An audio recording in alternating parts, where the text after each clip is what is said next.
Es la primera vez que un gobierno pide, digamos, ese desescalar el lenguaje contra una guerrilla que le ha hecho tanto daño a nuestro país. También queremos involucrar esta tarde al senador Ariel Ávila y que nos dé su primera impresión de este llamado que hace el gobierno nacional.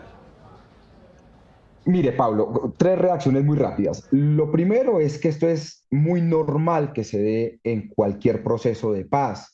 En Oriente Medio se ha sido así, en Afganistán fue así cuando los talibanes y los norteamericanos se sentaron en Doha, y de hecho en Colombia ha sido así. Lo que pasa es que esta es la primera vez que se hace pues mediante decreto, como se deja firmado, pero eso se, en la época Uribe con los paramilitares fue así, en la época Santos muy duro al principio siendo Pinzón ministro de Defensa, y después con los cambios que hubo se comenzó a bajar, pero digamos no hubo una decisión publicada. Entonces eso es relativamente normal. Dos, segunda reacción.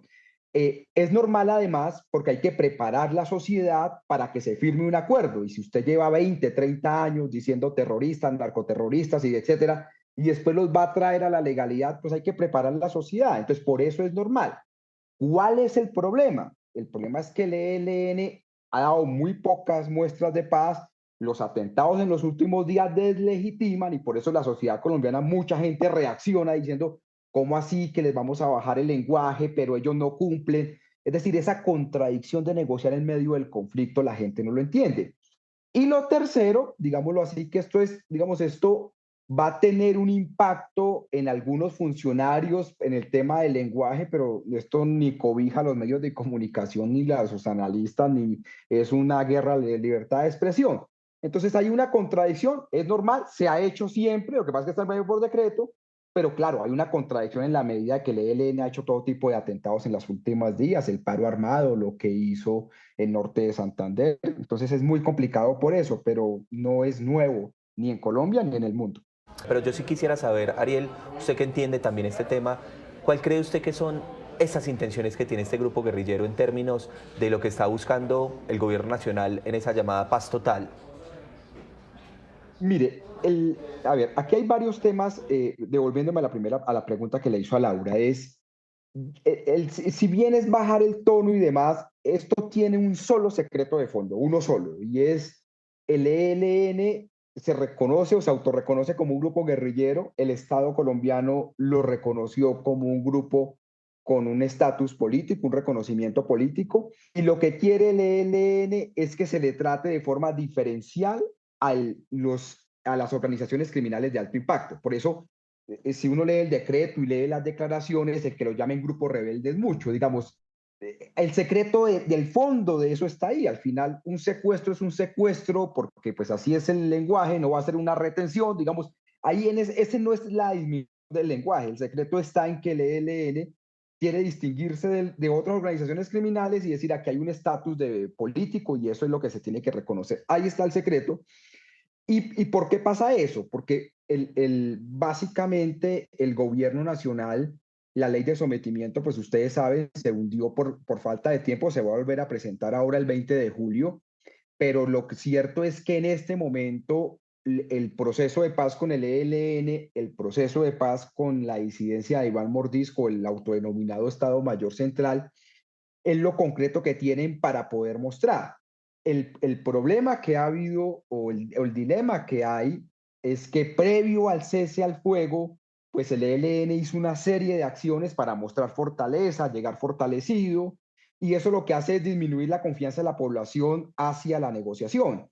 Pero pues se aspira a que esta negociación avance diría yo, de forma rápida. Y el cese al fuego va a cobijar las elecciones locales, como en Arauca, lo cual es un muy buen mensaje para que la gente pueda hacer proselitismo político, todos los candidatos, pero no se entiende. Conclusión, el ELN no está violando nada, porque todavía no hay cese al fuego, puede seguir haciendo atentados, pues digamos, pero legítimamente la legitimidad del proceso de paz es un golpe demoledor.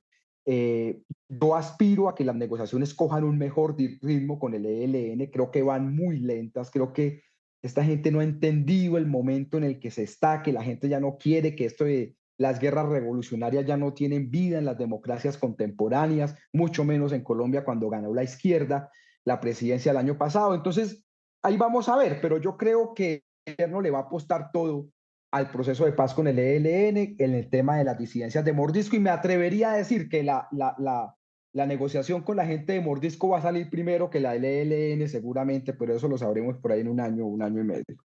Del 2016 para acá, pues cómo el lenguaje nos cambió, Pablo, de verdad. O sea, es algo que a mí, como ciudadano, me confronta muchas cosas, ¿no? Y él, Ariel Ávila, Claro. comparte puesto con Comunes, que finalmente antes hacían parte del grupo guerrillero. Ariel, una conclusión entonces esta tarde, por favor, sobre eso que estamos conversando. Mire, rápidamente sobre esto. El lenguaje es muy, mire, una guerra, Es que eso es. usted vuelve a la otra persona, al enemigo, usted lo vuelve, lo deshumaniza, lo tiene que volver trizas para entender que es el enemigo. Entonces es un terrorista, son unos locos, son unos malvados, etcétera. Es normal que eso pase en todos los conflictos.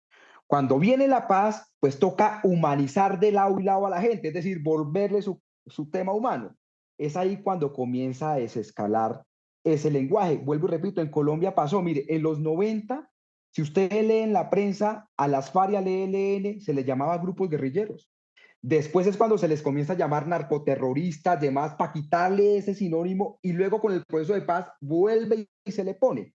Lo que pasa es que aquí lo hacen mediante un decreto. Entonces, digamos, yo lo que siento es que este es un proceso relativamente esperable dentro de este proceso de paz para poder desescalar y preparar la sociedad para la firma del acuerdo y para recibir esa gente que viene de la guerra.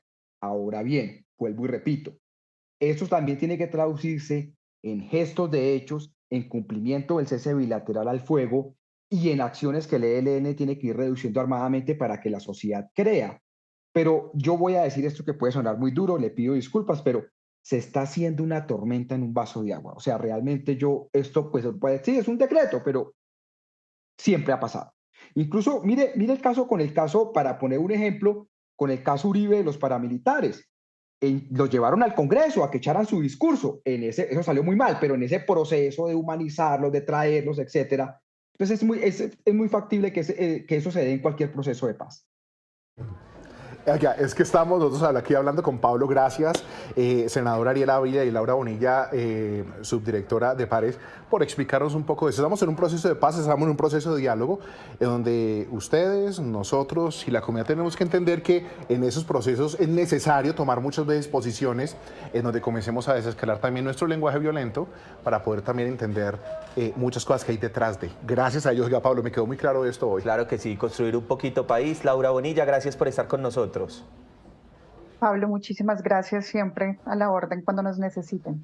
Ariel, un abrazo muy grande, senador. A ustedes muy amables, a Laura un abrazo y muchísimas gracias por la invitación.